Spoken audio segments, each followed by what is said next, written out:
તો બાળકો આપણે ઓફલાઈનમાં અભ્યાસક્રમની ચર્ચા આપણે કરેલી હતી. આજે આપણે સીધા ટોપિક પર આપણો જે પહેલો ટોપિક છે એકમ નંબર 1 એકમલક્ષી અર્થશાસ્ત્રનો જે યુનિટ 1 નો પહેલો જે ટોપિક છે ઉત્પાદનના સિદ્ધાંતો, જેને આપણે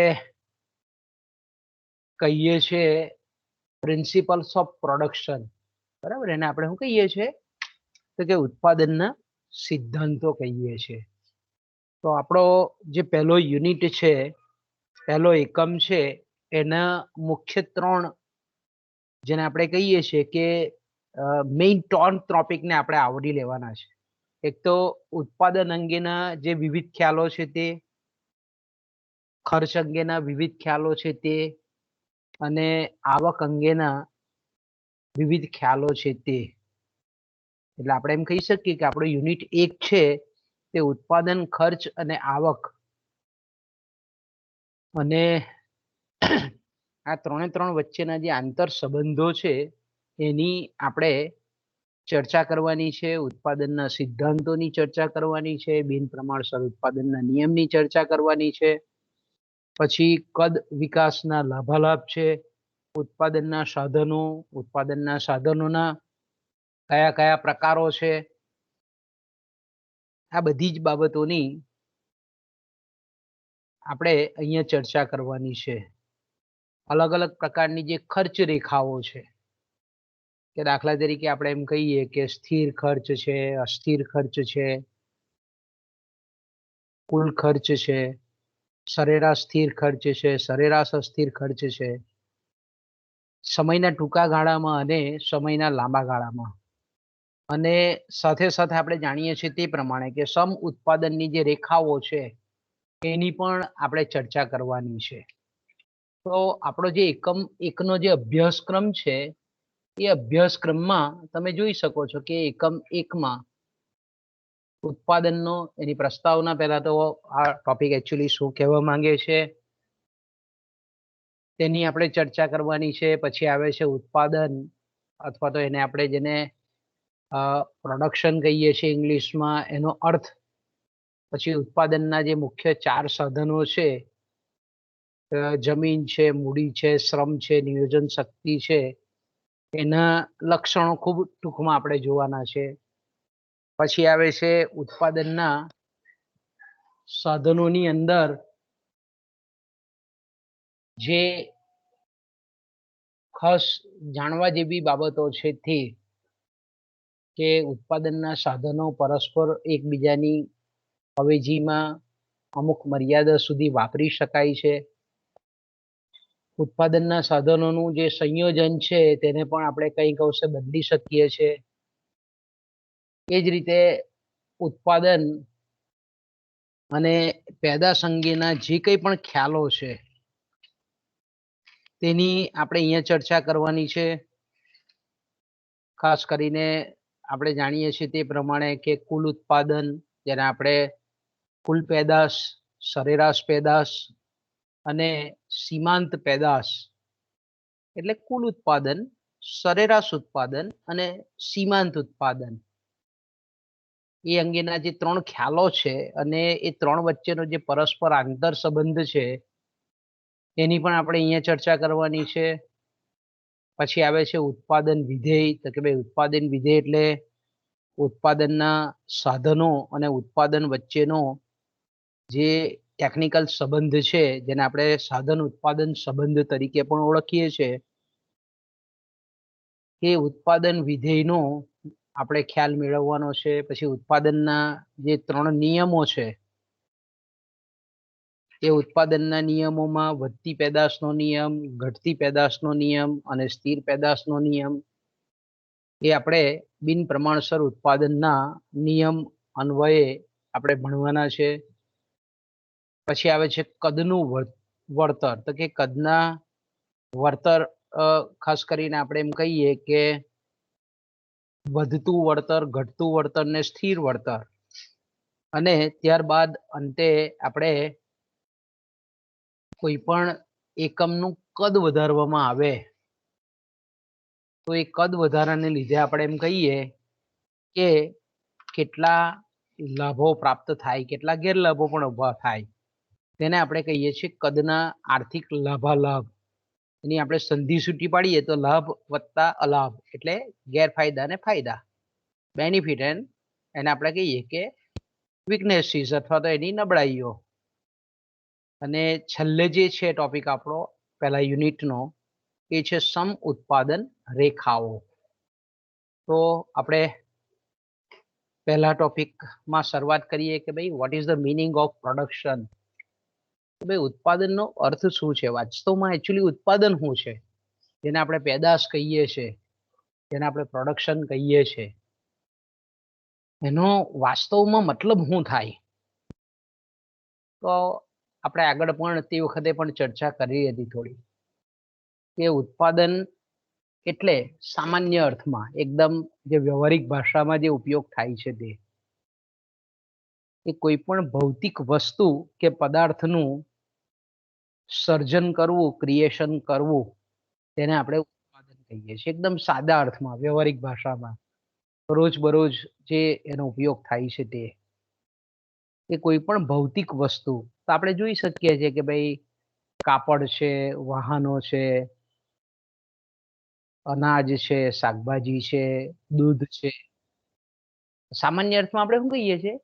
આ ભૌતિક વસ્તુ છે, પદાર્થ છે, તેનું આપણે સર્જન કરીએ છીએ તો એને સામાન્ય અર્થમાં આપણે એને ઉત્પાદન કહીએ છીએ. પણ વિજ્ઞાન એ સ્વીકારતો નથી. વૈજ્ઞાનિક દ્રષ્ટિકોણ જે છે, વાસ્તવમાં માણસ છે તે માણસ કોઈ પણ ભૌતિક વસ્તુનું ઉત્પાદન કે એનો નાશ, સર્જન કે સંહાર કરી શકતો નથી.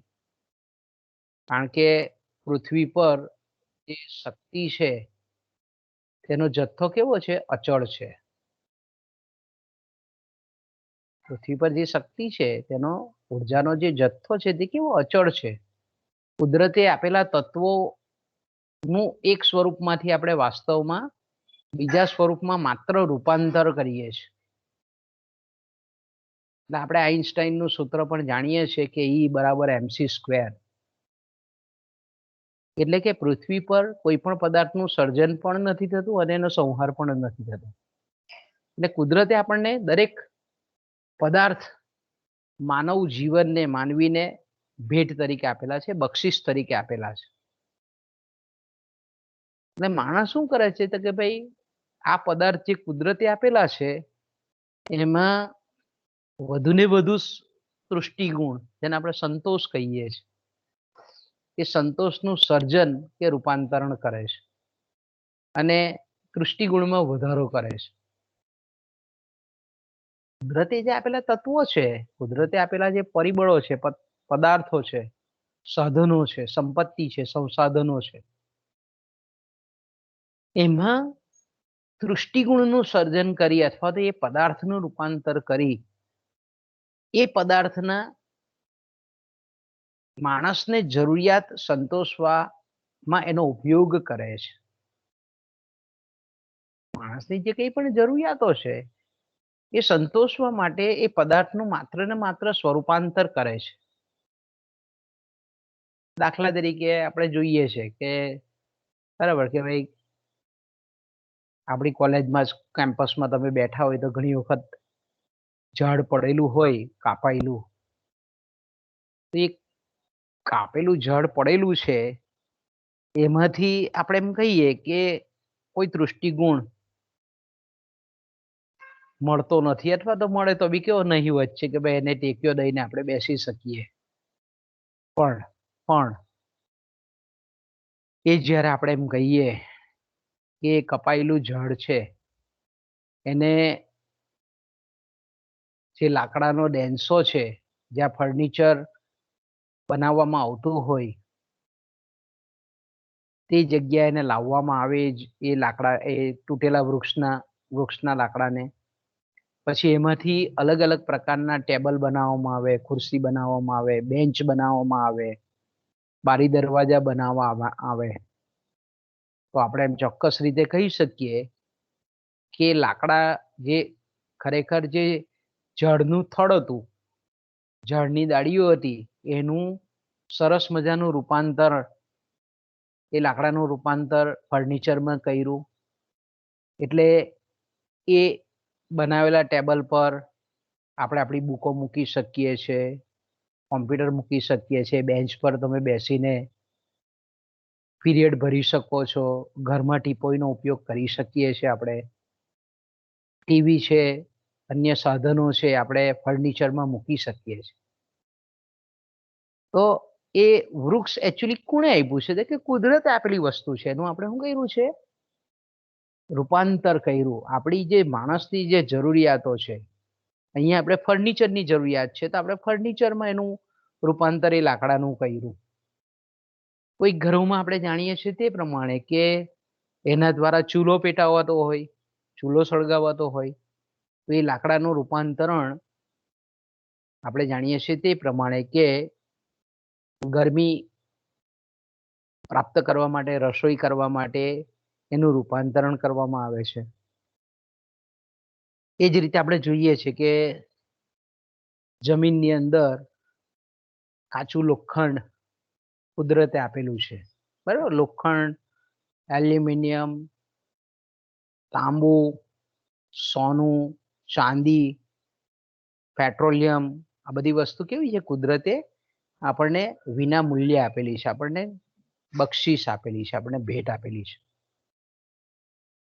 તો આપણે જોઈએ છે કે ભાઈ એ જમીનની અંદરના જે કંઈ પણ માઇન્સ છે, મિનરલ્સ છે, મેટલ છે, આ બધી જે કાચી વસ્તુઓ છે એને બહાર કાઢવામાં આવે, પછી એનું રિફાઇનિંગ કરવામાં આવે, ને રિફાઇનરીમાં મોકલવામાં આવે, પછી એને આપણે વાપરી શકાય.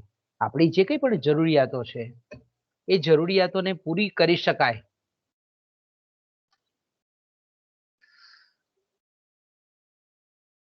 એ રીતે એનું રૂપાંતરણ કરવામાં આવે છે અને ઉપયોગી બનાવવામાં આવે છે, એના દૃષ્ટિગુણમાં વધારો કરવામાં આવે છે. આપણે જોઈએ છે કે ભાઈ આમ જે ધૂળ છે, માટી છે, એ માટી આપણી કદાચ જરૂરિયાતો ઓછી પૂરી કરતી હોય સીધી, પણ જ્યારે એમાંથી કુંભાર એ માટીમાંથી ઈંટો બનાવે, માટલા બનાવે, અને એ જ માટીમાંથી ખેડૂત પણ જો ખેતરમાં અનાજ પકવતો હોય તો આપણે એમ કહી શકીએ કે અનાજનું ઉત્પાદન થયેલું છે એમ આપણે કહીએ, માટલાનું ઉત્પાદન થયેલું છે એમ આપણે કહીએ, આટલા નંગ ઈંટોનું ઉત્પાદન થયેલું છે એમ આપણે કહી શકીએ. તો આ રીતે આપણે એમ કહીએ કે કુદરતે આપેલા જે કંઈ પણ સંસાધનો છે, તત્વો છે, એના આપણે રૂપાંતરણ કરી અને પછી આપણે એને ઉપયોગી બનાવીએ, એના દૃષ્ટિગુણમાં વધારો કરીએ, સંતોષમાં, યુટિલિટીમાં વધારો કરીએ, તો આ જે કરવામાં આવતી જે પ્રક્રિયા છે તેને આપણે કહીએ છીએ ઉત્પાદનની પ્રક્રિયા. ઉત્પાદનની પ્રક્રિયા એકચ્યુઅલીમાં શું છે? તો કે ભાઈ આ રીતે સ્વરૂપ, કોઈ પણ જે તત્વો છે, પદાર્થો છે કુદરતે આપેલા, એનું એક સ્વરૂપમાંથી બીજા સ્વરૂપમાં આપણે રૂપાંતર કરીએ છીએ. ઉત્પાદનની પ્રક્રિયામાં જે વ્યક્તિઓ આપણે જોયા, કુંભાર છે, સુથાર છે, એ કઈ નવી વસ્તુ કે નવા પદાર્થનું સર્જન કરતું નથી, બરાબર? પણ કુદરતે જે આપેલી વસ્તુ છે એનું માત્ર એના ભૌતિક ફેરફારો, એને આપણે એમ કહીએ કે એના રંગ, રૂપ, કદ, આકારમાં બદલાવ લાવે છે, અને પછી આપણે એમ કહીએ કે માણસની જે કંઈ પણ રિક્વાયરમેન્ટ છે, આવશ્યકતા છે, જરૂરિયાત છે, એને સંતોષવાના ગુણમાં એ આ વ્યક્તિઓ ઉત્પાદનની પ્રક્રિયાઓના અંતે વધારો કરે છે. એટલે અર્થશાસ્ત્રીય ભાષામાં આપણે એમ કહી શકીએ કે ઉત્પાદન એટલે વસ્તુના તૃષ્ટિગુણમાં વધારો કરવો એવો મતલબ આપણે કરી શકીએ કંઈક અંશે. ઉત્પાદન એટલે શું? તો કે ભાઈ વસ્તુના તૃષ્ટિગુણમાં એની યુટિલિટીમાં જ્યારે વધારો કરવામાં આવતો હોય તો તેને આપણે ઉત્પાદન કહી શકીએ. બીજા અર્થમાં જો આપણે કહેવું હોય તો એ રીતે પણ કહી શકીએ કે જે કંઈ પણ માનવી છે એ માનવીની એવી ક્રિયાઓ પ્રક્રિયાઓ દ્વારા જ્યારે આર્થિક મહત્વ ધરાવતી ચીજ વસ્તુઓ અને સેવાઓમાં જ્યારે સંતોષનું તૃષ્ટિગુણનું સર્જન કરી શકાતું હોય, થતું હોય, વધારો થતું હોય તો તેને આપણે કહીએ છીએ ઉત્પાદનની પ્રક્રિયા, અને એને મળતી જે નીપજ છે તેને આપણે ઉત્પાદન કહીએ છીએ. નિકલ્સન નામના જે વિવેચક છે, અર્થશાસ્ત્રી છે, એવું કહે છે કે ભાઈ ઉત્પાદનની વ્યાખ્યા પરીક્ષામાં તમને પૂછે કે ભાઈ ઉત્પાદન એટલે શું? તો કે ઉત્પાદન એટલે તૃષ્ટિગુણનું સર્જન, તૃષ્ટિગુણમાં વધારો. અને તે કોનું પરિણામ છે? આમ જોઈએ તો કે ભાઈ શ્રમનું પરિણામ છે, શ્રમિકનું પરિણામ છે. આપણે એમ કહીએ ને કે ભાઈ લુહાર છે, કુંભાર છે, સુથાર છે, સોની છે, આ બધા કેવા છે? શ્રમિકો છે. તો ભાઈ કાચા લોખંડનું મહત્વ ઓછું છે, પણ એ લોખંડમાંથી જ્યારે ઓજાર બનાવવામાં આવે તો કે ભાઈ લુહારને આભારી છે, આપણે એમ કહીએ તો. માટીનું કોઈ મહત્વ નથી, પણ કુંભાર જ્યારે એના પર પોતાનો શ્રમ વ્યય કરે અને એ માટીના તૃષ્ટિગુણમાં જ્યારે વધારો કરે તો આપણે એમ કહી શકીએ કે એમાં એ માટીમાં તૃષ્ટિગુણનું સર્જન થયેલું છે, એટલે માટલા બનેલા છે. તે માટલા કોનું પરિણામ છે? એ કોની નીપજ છે? તો કે ભાઈ આપણે એમ કહીએ કે એ કુંભાર અને કુંભારે જે કંઈ પણ શ્રમ ખર્ચેલો છે એનું પરિણામ છે. તો આપણે એમ કહીએ કે જ્યાં તૃષ્ટિગુણનું સર્જન થાય છે તે શું ધરાવે છે? એકચ્યુઅલી શ્રમના અંતે જે વસ્તુનું નિર્માણ થાય છે એ વિનિમય મૂલ્ય ધરાવે છે. વિનિમય મૂલ્ય એટલે શું? તો કે એની ખરીદી વેચાણ થાય છે. અને ખરીદી વેચાણ થાય છે એનો મતલબ એવો થાય કે બજાર કિંમત પ્રાપ્ત કરે છે. આર્થિક મૂલ્ય એટલે એનો મતલબ શું થાય? તો કે કોઈ પણ વસ્તુના તૃષ્ટિગુણમાં જે સર્જન થાય, વધારો થાય અને એ વસ્તુ આર્થિક બને, એની વિનિમય મૂલ્યતા સર્જાય, એને લીધે એ વસ્તુની કિંમત બજારમાં નક્કી થાય. એટલે આ રીતે આપણે એમ કહીએ કે કોઈ પણ વસ્તુમાં જ્યારે વિનિમય મૂલ્યતા ઊભી થાય, સર્જાય, એટલે બીજા અર્થમાં જો આપણે એમ કેવું હોય તો એમ કહી શકીએ કે મૂલ્યનું સર્જન, it is called production. Creation of value called it production.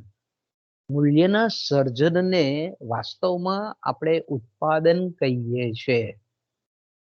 મૂલ્યના સર્જનને. માટીનું કોઈ મૂલ્ય નથી, પણ મેં કીધું તેમ માટીમાંથી જ્યારે નવરાત્રી હોય કે ગણેશ ચતુર્થી હોય ત્યારે જે મૂર્તિકારો મૂર્તિ બનાવે છે તો એ મૂર્તિ આપણે જાણીએ છીએ તે પ્રમાણે કે 50,000ની કિંમતની પણ હોય, 1 લાખ રૂપિયાની કિંમતની પણ હોય, 15,000 રૂપિયાની પણ હોય, 500 રૂપિયાની પણ હોય. તો આપણે એમ કહીએ કે માટીનું મૂલ્ય નથી, પણ એ માટીને મૂર્તિકારો જ્યારે મૂર્તિમાં કન્વર્ટ કરે ત્યારે એનું મૂલ્યનું સર્જન કરે છે. આપણે એમ કહી શકીએ કે આટલું ઉત્પાદન શક્ય બન્યું. એ જ રીતે મેં કીધું તેમ કે ધાતુ હોય કે ઘણા બધા જમીનમાંથી મળતા ખનિજ તત્વો છે, તે ખનિજ તત્વો જ્યારે આપણે કહીએ કે જમીનની અંદર દટાયેલા છે તો તેનું મૂલ્ય ઓછું છે, પણ પછી એને બહાર કાઢી એની શુદ્ધિકરણની પ્રક્રિયાને અંતે આપણે જોઈએ છે કે 1 લીટર પેટ્રોલ આપણે પુરાવવું હોય તો 100 રૂપિયા આપણે ખર્ચ કરવા પડે છે. તો અંદર તો ખનિજ તેલ જે છે એ જ્યારે એને બહાર કાઢવામાં આવે, એનું શુદ્ધિકરણ કરવામાં આવે, પછી એમાંથી પેટ્રોલ છૂટું પાડવામાં આવે તો આપણે એમ કહીએ કે પેટ્રોલ પેદાશનું મૂલ્યનું સર્જન થયેલું આપણે એમ કહી શકીએ, ઉત્પાદન થયેલું એમ કહી શકીએ. એટલે પછી આપણે બધા આર્થિક અહેવાલોમાં જોઈએ કે ભાઈ વર્ષ 2020-21માં પેટ્રોલનું આટલું ઉત્પાદન થયું, ઘઉંનું આટલું ઉત્પાદન થયું, એટલે આપણે એમ કહીએ કે આટલા કરોડ રૂપિયા થયું, આટલા ટન થયું. એકચ્યુઅલી શું કરીએ છીએ આપણે? મૂલ્યનું સર્જન કરીએ છીએ. એટલે ઉત્પાદન નો મતલબ આપણે એમ કહી શકીએ કે મૂલ્યનું સર્જન. હવે મૂલ્યનું જે સર્જન છે તે ક્યાં તો ભૌતિક વસ્તુના સ્વરૂપમાં હોય અથવા તો આપણે એમ કહીએ કે અભૌતિક વસ્તુના સ્વરૂપમાં કે જેને આપણે સેવા કહીએ છીએ. મૂલ્યનું સર્જન એટલે ખાલી માત્ર ને માત્ર જડ વસ્તુ કે દેખાય દ્રશ્ય વસ્તુના સંદર્ભમાં જ નહીં, પણ અદ્રશ્ય વસ્તુ જેને આપણે સેવા કહીએ છીએ, જેને આપણે અનુભવી શકીએ છીએ, એવી પ્રત્યક્ષ સેવાના સ્વરૂપમાં પણ હોઈ શકે.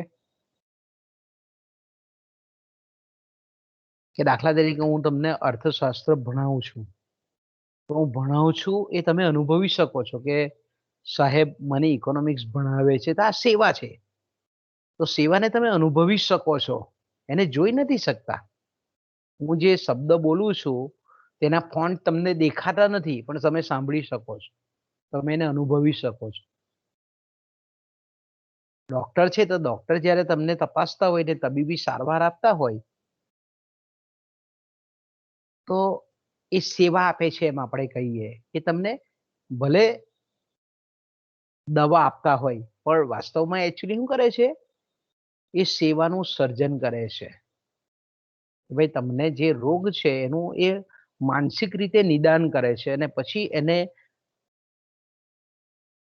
અનુસંધાનમાં એ રોગના નિવારણ માટે, એના ઉકેલ માટે તમને દવા આપે છે. તો ડોક્ટર છે, વકીલ છે, નૃત્યકાર છે, સંગીતકાર છે, શિક્ષક છે, વકીલ છે, ઇવન આપણે કહીએ કે કેટલાક ટેકનિશિયનો છે, કન્સલ્ટન્ટો છે, વીમા કંપનીઓ છે, બેન્કિંગ છે, આ બધી શું છે? સેવા છે. તો અહીંયા આપણે એમ કહીએ કે મૂલ્યનું સર્જન થાય છે, પણ એ પ્રત્યક્ષ વસ્તુના સ્વરૂપમાં નહીં, પરંતુ સેવાના સ્વરૂપમાં પણ થાય છે. એટલે આપણે એમ કહી શકીએ કે ઉત્પાદનને જો આપણે એમ કહીએ કે માત્ર દૃષ્ટિગુણનું સર્જન થી જ જો આપણે અટકી જઈએ તો એનો સંકુચિત ખ્યાલ બની જાય એવું આપણે એમ કહેવાય. તો શું કહીએ આપણે એને? ઉત્પાદન એટલે માત્ર દૃષ્ટિગુણનું સર્જન નહીં, પરંતુ એ વસ્તુના મૂલ્યમાં વધારો, વેલ્યુ એડિશન, મૂલ્યનું સર્જન, એમ કેવું વધારે યોગ્ય વાક્ય કહેવાય મારી દ્રષ્ટિએ. એટલે ઉત્પાદન એટલે માત્ર વસ્તુના સંતોષમાં કે દૃષ્ટિગુણ ઉપયોગિતામાં જ વધારો નહીં, પરંતુ એ વસ્તુના મૂલ્યના સર્જન, મૂલ્યમાં ઉમેરો, એ વધારે યોગ્ય બંધબેસતું વિધાન આપણે કહી શકીએ. બીજા અર્થમાં જો આપણે એમ કહીએ કે મૂળભૂત રીતે ઉત્પાદન એક એવી પ્રવૃત્તિ છે, પ્રક્રિયા છે, પ્રોસેસ છે કે જે ઉત્પાદનના સાધનોને ઉત્પાદનમાં રૂપાંતરણ કરે છે. ઉત્પાદન જે સાધનો છે તેને શું કરે છે? ઉત્પાદનમાં રૂપાંતરણ કરે છે. એટલે ઉત્પાદન એક એવી પ્રક્રિયા છે જેમાં ઉત્પાદનના સાધનોનો ઉપયોગ કરી અને વસ્તુ કે સેવાનું સર્જન કરવામાં આવે છે. એટલે સાધનોને ઉત્પાદનમાં રૂપાંતરણ કરવાની પ્રક્રિયા એટલે ઉત્પાદન પ્રક્રિયા. એટલે ઇંગ્લિશમાં જો આપણે શબ્દ કેવું હોય તો એવી રીતે production is an activity that transforms input into the output. એટલે ઇનપુટમાંથી કંઈક આઉટપુટ મળે. હવે દાખલા તરીકે આપણે એક સરસ મજાનું ઉદાહરણ લઈએ કે કાપડ બનાવતી મિલ છે. તો સામાન્ય રીતે જ્યારે આપણે કાપડ બનતું હોય તો એમાં આપણે જોઈએ છે કે ભાઈ કાપડ બનવા માટે પહેલા તો અગત્યનું છે એ કાપડના યાન, બરાબર, દોરા જોઈએ આપણે કે ભાઈ કાપડને વણાટ કરવું હોય તો કાપડના ઉત્પાદન માટે પહેલા તો જોઈએ દોરા. તો એ દોરા ક્યાંથી આવે? તો કે ભાઈ બે પ્રકારના હોય. કુદરતી હોય તો કે કપાસમાંથી રૂ બને ને રૂમાંથી કોટન સુતરાઉના યાન બને, દોરા બને. બીજા આપણે એમ કહીએ કે પોલિએસ્ટર છે, નાયલોન છે, ટેરીકોટન છે. આ બધા કેવા બને? એ પેટ્રોલિયમ પ્રોડક્ટ છે. પેટ્રોલિયમ પ્રોડક્ટની બાય પ્રોડક્ટ પેદાશ છે આપણે એમ કહીએ તો. બે પ્રકારના યાન જોઈએ, દોરા જોઈએ, પછી આપણે જોઈએ કે એના માટે મશીનો જોઈએ કે ભાઈ મશીન પર આપણે જાણીએ છીએ તે પ્રમાણે જેને આપણે મૂડી કહીએ છીએ, યાંત્રિક મૂડી કહીએ છીએ. પછી એ મશીન પર કામ કરનાર શ્રમિકો જોઈએ, એ જે કાપડ વણાય તેના માટેના નાના મોટા બીજા અન્ય ઓજારો જોઈએ. પછી એ જે કાપડ તૈયાર થાય એને રંગવા માટે રંગ જોઈએ, મશીન ચલાવવા માટે બળતણ જોઈએ. એ કોલસાથી પણ ચાલતું હોય, વીજળીથી પણ ચાલતું હોય, સ્ટીમથી પણ ચાલતું હોય, સોલરથી પણ ચાલતું હોય, ગેસથી પણ ચાલતું હોય. તો આપણે એમ કહી શકીએ કે બળતણ પણ જોઈએ. પછી શ્રમિકોને ચૂકવવા માટે વેતન જોઈએ, જમીનને ચૂકવવા માટે ભાડા તરીકે નાણું જોઈએ. પછી આપણે એમ કહીએ કે મશીનો ને અલગ અલગ ઋતુની અસર નહીં થાય એટલા માટે એને પ્લાન્ટ પણ જોઈએ, મકાન જોઈએ. અને આ બધાનો સંયોગ કરવામાં આવે તો આ બધાને આપણે ઇનપુટ કહીએ છીએ. એને શું કહીએ છીએ? આપણે સાધનો કહીએ છીએ, એને આપણે ઉત્પાદનના સાધનો કહીએ છીએ. એ ઉત્પાદનના સાધનોને જોડવામાં આવે, સંયોજવામાં આવે અને અંતે આપણે એમ કહીએ કે કાપડનું નિર્માણ થાય, કાપડનું ઉત્પાદન થાય, કાપડનું સર્જન થાય. એટલે આપણે એમ કહી શકીએ કે ઉત્પાદનના સાધનોને વિવિધ પ્રમાણમાં જ્યારે જોડવામાં આવે અને એને પરિણામ સ્વરૂપ જ્યારે કોઈ પણ વસ્તુ, એ કાપડ હોય, મોટરકાર હોય, બેટરી હોય, મોબાઈલ હોય, ફર્નિચર હોય, ટીવી હોય, ફ્રીજ હોય, અનાજ હોય, શાકભાજી હોય, સિંગતેલ હોય, દરેક વસ્તુ જ્યારે ઉત્પાદનના સાધનોને અમુક પ્રમાણમાં જોડવામાં આવે, ઉત્પાદનની પ્રક્રિયા હાથ ધરવામાં આવે અને પછી એ ઉત્પાદન શક્ય બને છે. એટલે ઉત્પાદન એ એવી અંતિમ પેદાશ છે કે ઉત્પાદનના સાધનોને સાંકળી સંકલિત કરી અને ઉત્પાદનની પ્રક્રિયા હાથ ધરી અને ચોક્કસ વસ્તુની નીપજ, વસ્તુ કે સેવાની નીપજ પ્રાપ્ત કરવામાં આવે છે. તો આપણે એમ કહી શકીએ કે ઉત્પાદનની જે પ્રક્રિયા છે એ ઉત્પાદનની પ્રક્રિયાને જો આપણે બરાબર જો સમજવું હોય, તમે કીધું તેમ કે ઉત્પાદન એકચ્યુઅલમાં શું છે તો કે ભાઈ ઇનપુટ્સ કન્વર્ટ આઉટપુટ્સ. જે સાધનો છે એનું ઉત્પાદનમાં રૂપાંતરણની પ્રક્રિયા છે. આ રૂપાંતરણની પ્રક્રિયાના આપણે એમ કહીએ કે 3 ટાઈપના હોય, 3 નેચર હોય, એના 3 સ્વરૂપ હોય. પહેલું જે છે આપણે એને આપણે કહીએ છીએ સ્વરૂપાંતરની પ્રક્રિયા. એનો જે કુદરતે આપેલો જે વસ્તુ, કુદરતે આપેલા જે સાધનો છે, પદાર્થો છે, વસ્તુ છે, એના સ્વરૂપમાં ફેરફાર કરવામાં આવે.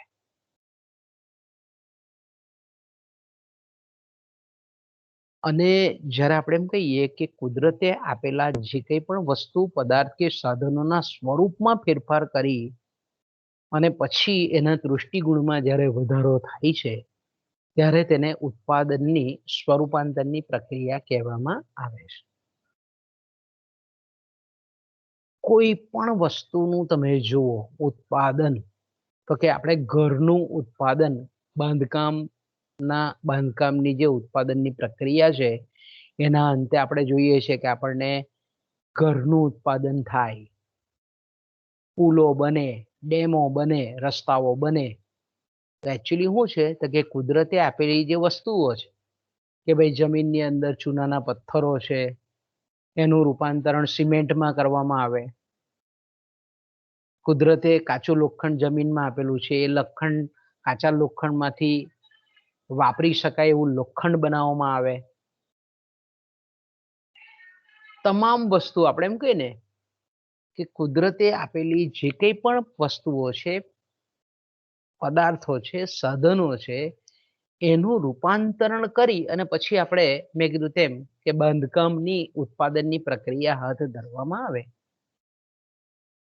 એમાંથી આપણે જોઈએ છે કે ઈંટ બને, માટી, રેતી, સિમેન્ટ, લોખંડ આ બધાનું આપણે કહીએ કે આ સાધનો કે જેને આપણે ઇનપુટ કહીએ છીએ, એ ઇનપુટને આપણે સંયોજીએ તો આપણને મકાનના સ્વરૂપમાં ઉત્પાદન કે ભાઈ આટલા મકાનોનું ઉત્પાદન થયું એમ આપણે કહી શકીએ, આટલા રસ્તાઓનું નિર્માણ થયું, આટલા બંધો બાંધવામાં આવ્યા. એ જ રીતે આપણે સરળ બીજું પણ ઉદાહરણ જાણીએ છીએ કે સુથાર છે તે લાકડાના ટુકડામાંથી મેં કીધું તેમ કે અલગ અલગ પ્રકારના ફર્નિચરો બનાવે છે. લુહાર છે તે કાચા લોખંડમાંથી ઓજારો બનાવે છે.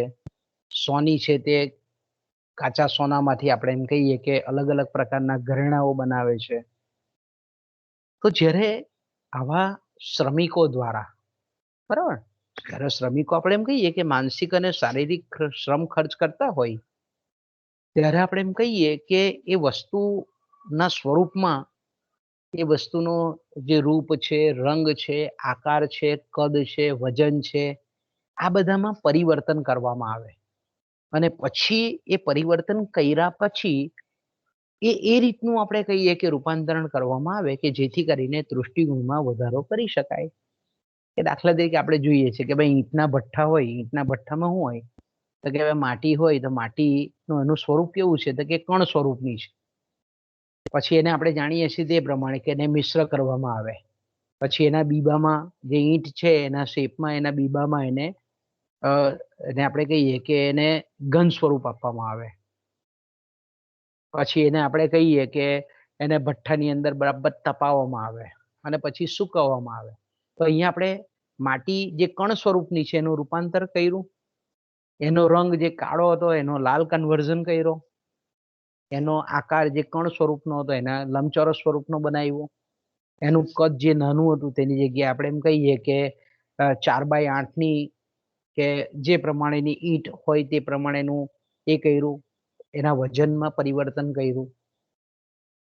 આ તો ખાલી ઈંટનું આપણે ઉદાહરણ લીધું. એ રીતે લાકડું પણ, લોખંડ પણ, બરાબર છે, આપણે કહીએ છીએ એ વસ્તુના રૂપ, રંગ, આકાર, કદ, વજન બધામાં પરિવર્તન કરવામાં આવે અને પછી આપણે એમ કહીએ કે દૃષ્ટિગુણમાં વધારો કરવામાં આવે.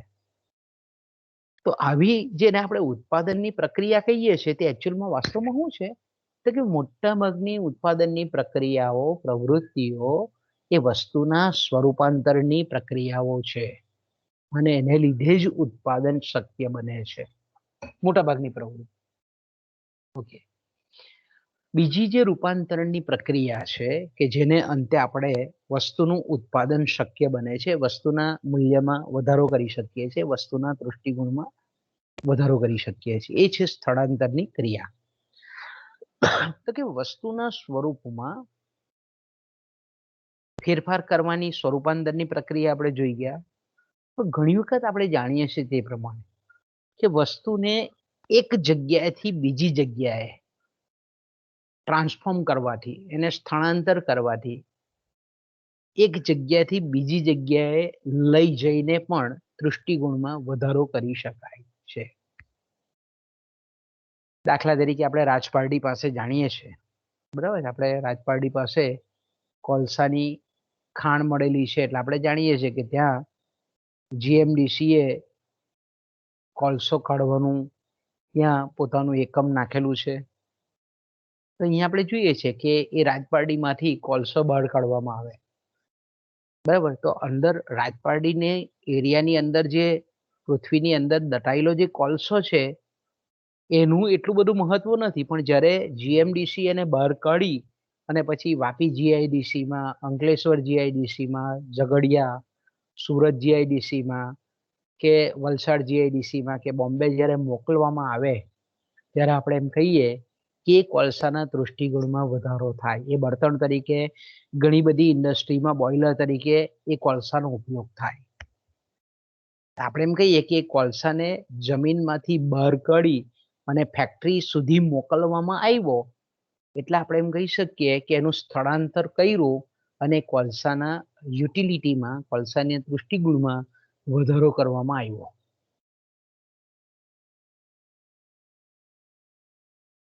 કે એ જ રીતે આપણે એમ કહીએ કે ઘણી વસ્તુ જે છે, બરાબર, કે અમુક જગ્યાએ એ વસ્તુ પૂરતા પ્રમાણમાં હોય, પુષ્કળ પ્રમાણમાં ઉપલબ્ધતા હોય, એની પુરવઠો પુષ્કળ વિશાળ પ્રમાણમાં હોય, તો ત્યાંથી એ વસ્તુને જ્યાં એની અછત છે એવા વિસ્તારમાં પણ મોકલવામાં આવે અને પછી એને તૃષ્ટિગુણમાં વધારો કરવામાં આવે. દાખલા તરીકે આપણે એમ કહીએ કે રાજસ્થાન છે, તો રાજસ્થાનમાં ખેતીલાયક જમીનનું પ્રમાણ ઓછું છે, કારણ કે ખડકાળ વિસ્તાર છે. રાજસ્થાનની જમીન પથરાળ છે, ડુંગરાળ છે, શિરણ પ્રદેશ પણ છે, આપણે જાણીએ છીએ તે પ્રમાણે વરસાદ ઓછો છે.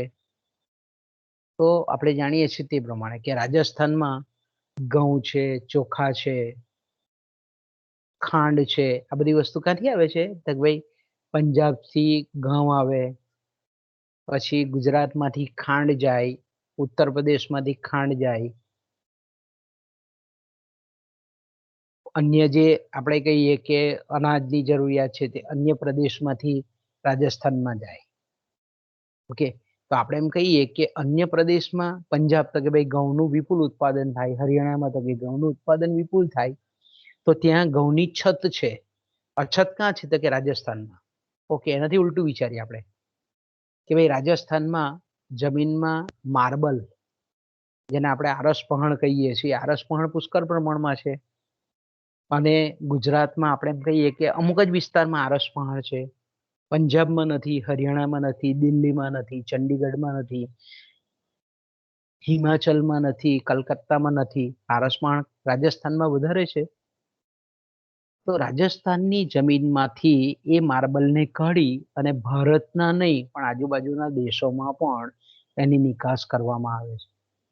તો આપણે એમ કહીએ કે માર્બલને એક જગ્યાએથી રાજસ્થાનમાંથી કાઢી અને પછી અલગ અલગ રાજ્યોમાં અને અલગ અલગ દેશોમાં જ્યારે મોકલવામાં આવે છે, તો એ માર્બલના તૃષ્ટિગુણમાં વધારો થયેલો છે એમ કહેવાય. એ માર્બલનું ઉત્પાદન થયેલું છે એમ આપણે કહેવાય.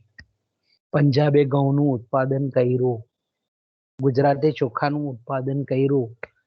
તો આપણે એમ કહીએ છીએ કે એક જગ્યાએથી છતવાળા વિસ્તારમાંથી બીજી જગ્યાએ બીજા વિસ્તારમાં જ્યારે એ વસ્તુને મોકલવામાં આવે છે ત્યારે મૂલ્યમાં વધારો થાય છે, એનું આર્થિક મૂલ્ય વધે છે, વિનિમય મૂલ્યતા વધે છે, તૃષ્ટિગુણમાં વધારો થાય છે, એ વસ્તુના સંતોષમાં વધારો થાય છે.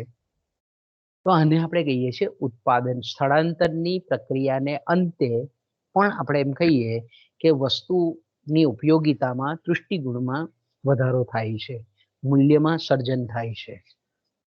ઓકે, એ જ રીતે આપણે જોઈએ છીએ તે પ્રમાણે કે વિશ્વમાં જે ખનિજ તેલ છે તેના વિપુલ ભંડારો આપણને અરબસ્તાનના દેશોમાં જોવા મળે છે. દુબઈ છે, મસ્કત છે, સાઉદી અરેબિયા છે, ઓમાન છે, ઈરાન છે, ઈરાક છે, ઇઝરાયલ છે. આ બધા દેશોમાં આપણે જોઈએ છીએ કે ખનિજ તેલ પુષ્કળ પ્રમાણમાં આવેલું છે.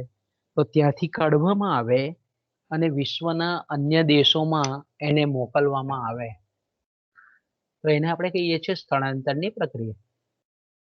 તો જોઈએ છે આપણે કે ભાઈ જે જગ્યાએ છત છે ત્યાં આપણને 10 રૂપિયા લીટર પેટ્રોલ મળે છે, પણ જ્યાં અછત છે આપણા ભારત જેવા દેશમાં, તો અહીંયા આપણને 100 લીટર મળે છે. તો એ પેટ્રોલ 100 રૂપિયા લીટરનું પેટ્રોલ મળે છે આપણને. તો આપણે એમ કહીએ કે એને અછતવાળા વિસ્તારોમાં મોકલવામાં આવે તો એના દૃષ્ટિગુણમાં વધારો થાય, એના મૂલ્યમાં પણ વધારો થાય, એટલે રૂપાંતરણની પ્રક્રિયા થયેલી છે એમ આપણે કહેવાય, ઉત્પાદનની પ્રક્રિયા થયેલી છે એમ આપણે કહી શકીએ. ઓકે, અને ત્રીજી જે વસ્તુ છે સમયાંતરની ક્રિયા. સમયાંતરની ક્રિયા તો આપણે એમ કહીએ કે ભાઈ ઘણી વખત સમય અનુસાર પણ વસ્તુના દૃષ્ટિગુણમાં વધારો થાય છે, મૂલ્યમાં ઇજાફો થાય છે, વેલ્યુ એડિશન થાય છે, મૂલ્યના સર્જનમાં વધારો થાય છે. દાખલા તરીકે હવે આપણે જાણીએ છીએ તે પ્રમાણે કે ભાઈ શિયાળામાંથી ઉનાળામાં કન્વર્ઝન થાય છે ધીરે ધીરે આપણી ઋતુ. તો આપણે હવે સ્વેટર આપણને ઓછો સંતોષ આપે છે, પણ જે કોટનના કપડાં છે તે આપણને વધારે સંતોષ આપે છે. તો સમય બદલાયો, સમયાંતર.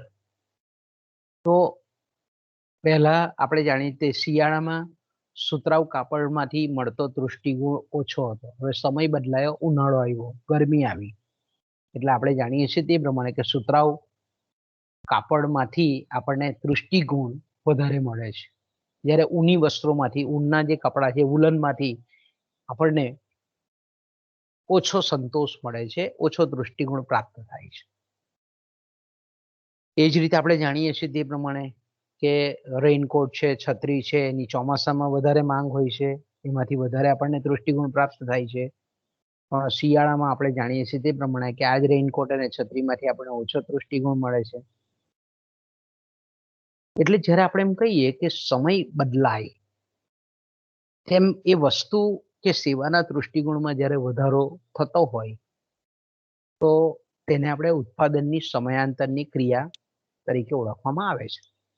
કે દાખલા તરીકે અત્યારે જ આપણે વાત કરીએ કે ભાઈ અત્યારે આ કોરોનાની મહામારી છે, તો હમણાં છેલ્લા 1 વર્ષથી આપણે જોઈ શકીએ છીએ કે જે હોસ્પિટલો છે, જે દવાખાનાઓ છે, આ રોગચાળાની પરિસ્થિતિમાં હોસ્પિટલમાં આપણે જોઈએ છીએ તે પ્રમાણે કે તબીબી સારવારની માંગ વધેલી છે, કારણ કે સમય અત્યારે રોગચાળાનો છે. પહેલા એવું નહીં હતું. 2 વર્ષ પહેલા આપણે જોઈએ તો બધા હોસ્પિટલો કે દવાખાનાઓ આટલા બધા આપણે એમ કહીએ કે દર્દીઓથી ધમધમતા હતા નહીં. તો અત્યારે જોઈ શકીએ છીએ કે તબીબી સારવારનું ઉત્પાદન એ વધેલું છે એમ કહેવાય, કારણ કે રોગચાળાની પરિસ્થિતિ છે. પહેલા આવો રોગચાળો હતો નહીં, અત્યારે આપણે જોઈએ છીએ કે રોગચાળાની પરિસ્થિતિ છે. ઓકે, અત્યારે આપણે જોઈ શકીએ છીએ કે અત્યારે હોળી આવવાની છે, હોળાષ્ટક ચાલે છે. જેવી હોળી પતશે પછી આપણે લગ્નની સિઝન ચાલશે, વૈશાખ મહિનો આવશે ત્યારે. તો અત્યારે આપણે એમ કહીએ કે આપણને લગ્ન પ્રસંગ માટેની વાડીઓ આપણને ખાલી જોવા મળે, પણ જેવી લગ્ન પ્રસંગ ચાલુ થાય ત્યારે એ જ વાડીઓમાં ઘણી બધી સેવાઓનું સર્જન થાય. તો આપણે એમ કહીએ કે શિયાળો ત્યારે ખાસ કરીને ઠંડી પડતી હોય ત્યારે માઉન્ટ આબુ છે, હિમાચલ પ્રદેશ છે, જમ્મુ કાશ્મીર છે, આ બાજુ પ્રવાસ કરનાર સંખ્યા ઘટી જાય તો ત્યારે ઓછું આપણે કહીએ કે સેવાનું સર્જન થાય. પણ જેવી આપણે કહીએ કે ગરમી, કાળઝાળ ગરમી પડે એટલે એપ્રિલ મે મહિનામાં આપણે જોઈ શકીએ છીએ કે આવા હવા ખાવાના જે સ્થળો છે ત્યાં હોટલના રૂમોની માંગ વધે, રેસ્ટોરન્ટની માંગ વધે. તો કે ભાઈ સમયાંતર એટલે સેવાઓનું સર્જન શક્ય બને. એ જ હોટલ દૃષ્ટિગુણમાં વધારો થાય અને આપણે કહીએ છીએ સમયાંતરની પ્રક્રિયા. બાળકો, અત્યારે તમારો પીરિયડ છે? હા સર છે, હમણાં ચાલુ થઈ ગયો છે. સર ચાલુ થઈ ગયો? હિસ્ટ્રીનો છે. ચાલુ કરી દીધું. તો કઈ વાંધો નહીં, આપણે હવે અહીંયા મીટિંગ પૂરી કરીએ, બરાબર ને? હા. ચાવડા સાહેબનો પીરિયડ ભરો હા તમે. હા.